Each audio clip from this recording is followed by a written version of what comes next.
اللہ کی یاد اور شیطان کی چال۔ ایک شخص ہر روز رات کی تنہائی میں اللہ تعالیٰ کا ذکر کیا کرتا تھا۔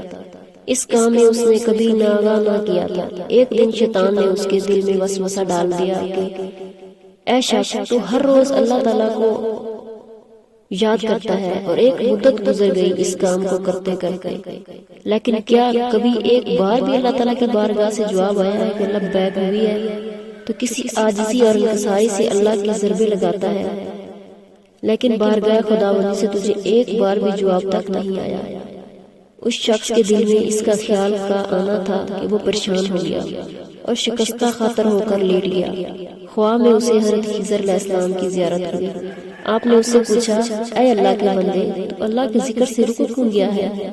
کہنے لگا، میں تو ہر روز اللہ تعالیٰ کا ذکر کرتا تھا، لیکن جواب میں میرے پاس لبیک نہیں آیا، اس لیے میں اس بات سے ڈر گیا کہ شاید اللہ تعالیٰ کی بارگاہ میں مردود ہوں۔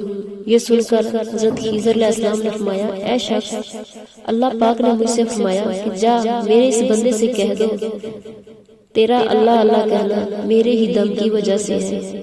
کیا میں تمہیں اپنے کام میں نہیں لگا رہا؟ تیری طلب تڑپ کی مجھ سے سب پتہ ہے، میں تجھے بھولا نہیں ہوں، نہ ہی میں تجھ سے نظر انداز ہوں۔ تیری ہر پکار پر، ہر بار اللہ کہنے پر میں تجھے حاضر لبیک کہتا ہوں۔ تجھے یہ سوچ، یہ عمل، یہ طلب میں ہی وہی ہے، میں نے ہی تجھے کام پر لگایا ہے۔ اصل میں تجھ سے زیادہ مجھے ہی تیرا اشتیاق ہے۔ اس شخص نے یہ خواب دیکھا تو ہڑبڑا کر اٹھ بیٹھا اور فوراً صادقے دل سے توبہ کی اور پھر دوبارہ اللہ تعالیٰ کا ذکر میں مشغول ہو گیا۔ جنت کی مٹی۔ ایک دیہاتی نے گارے مٹی سے اپنا گھر بنایا۔ گھر میں اس چھوٹی سے 7 مسلوں کی مسجد بنائی، کیونکہ اس کے 7 بیٹے تھے۔ تعمیر مکمل ہوئی تو اس نے اپنے بیٹوں کو بلایا اور کہا، میں چاہتا ہوں کہ مسجد کی لپائی کی جائے، جنت کی مٹی سے کروں، تم سب بھائی جاؤ اور جنت کی مٹی تلاش کر کے لاؤ۔ بیٹے پریشان ہو گئے، جنت کی مٹی کہاں سے لائیں؟ باپ کا حکم تھا۔ 6 بیٹے ڈھونڈنے نکلے کھڑے ہوئے، جب سب سے چھوٹا اور 7واں بیٹا بیمار تھا، گھر پر ہی تھا۔ بھائی شام کو تھکے ہارے خالی ہاتھ گھر لوٹے تو کیا دیکھتے ہیں، چھوٹا بھائی بوری میں مٹی بھر کے بیٹھا ہے۔ باپ نے پوچھا، بیٹے گھر بیٹھے تجھے جنت کی مٹی کہاں سے مل گئی؟ بیٹے نے کہا، سارا دن ماں کے پیچھے پیچھے پھرتا رہا، جہاں جہاں وہ قدم رکھتی تھی وہاں سے اٹھا کر جمع کرتا رہا، یہ وہی ہے جنت کی مٹی۔ اللہ کی عظمت۔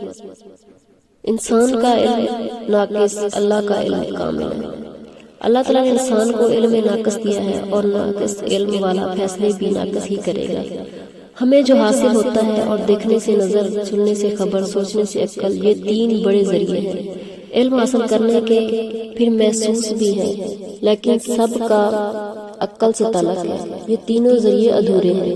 جب میں ادھر دیکھتی ہوں تو ادھر نہیں دیکھ سکتی، جہاں دیکھتی ہوں تو وہاں سے غافل ہو جاتی ہوں، بے یک وقت 2 سمتوں میں نہیں دیکھ سکتی، حالانکہ میری آنکھیں 2 ہیں۔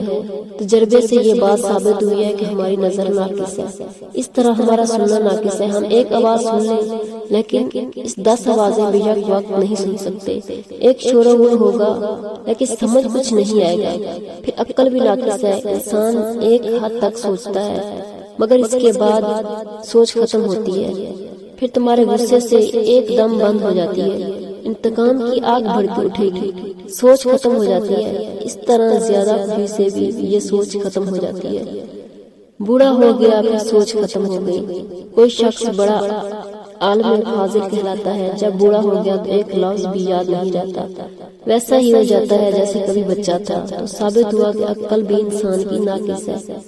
تمہیں عقل اس لیے دی گئی کہ تم شکر کرو۔ یہ تینوں چیزوں میں نے آپ کے تجربے سے بتا دی، یہی 3 چیزیں انسان کا علم ہے۔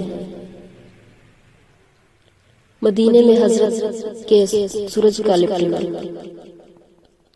ابن شہرآج شریف نے حضرت ام سلمہ اسماء بنت امیس اور جابر انصاری بن عباس، ابو سعید خدرہ، ابو حریرہ، امام جعفر صادق علیہ السلام سے روایت نقل کی ہے کہ رسول اللہ صلی اللہ علیہ وسلم نے ایک مقام پر نماز پڑھی۔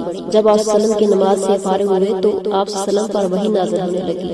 اتنے میں حضرت علی آئے، انہوں نے آپ وسلم کی حالت وحی کی ملاحظہ کیا تو انہوں نے آپ کی پشت کو سہارا دیا اور غروب آفتاب تک وحی کا سلسلہ جاری رہا اور قرآن مجید اترتا رہا۔ جب وحی مکمل ہو گئی تو رسول اللہ صلی اللہ علیہ وسلم خدا نے فرمایا، علی کیا تم اس نے عصر کی نماز نہیں پڑھی؟ حضرت علی نے عرض کیا، نہیں یا رسول اللہ، میں نے آپ کو سہارا دیا ہوا تھا۔ آپ صلی اللہ علیہ وسلم نے فرمایا، اللہ سے دعا مانگو، وہ تمہارے لیے سورج کو پلٹ دے۔ حضرت علی رضی اللہ عنہ نے دعا مانگی تو سورج پلٹ آیا۔ نبی کریم صلی اللہ علیہ وسلم نے دعا مانگی، پروردگار، علی تیری اور تیرے رسول کی اطاعت میں مصروف تھا، اس لیے سورج کو لٹا دے۔